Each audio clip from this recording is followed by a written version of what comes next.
Eu vou mostrar onde ele fica localizado. A barbearia do SK agora. Aqui, ó, Fred Motos. Lá no centro.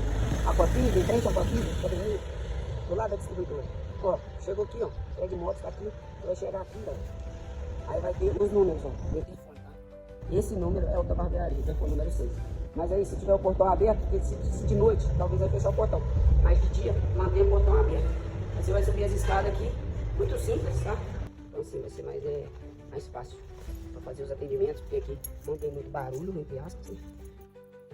Não tem muito barulho. Tá aí, ó. Tá vendo? Aí tem a plaquinha, sala 6, eu vou pôr o adesivo aqui depois, tá? O pole vai ficar aqui também, nessa parede aqui que nós vamos lançar o pole. E é isso aqui. Aí você vai contar, depois da escada você contou uma porta, duas portas, a terceira porta é a nossa, fechou? E aí a barbearia tá mais ou menos assim, ó. Bem básica mesmo, para começo, mas logo logo a gente vai dar uma melhorada, fechou? Então aguardo vocês, sejam todos bem-vindos ao Barbearia do SK.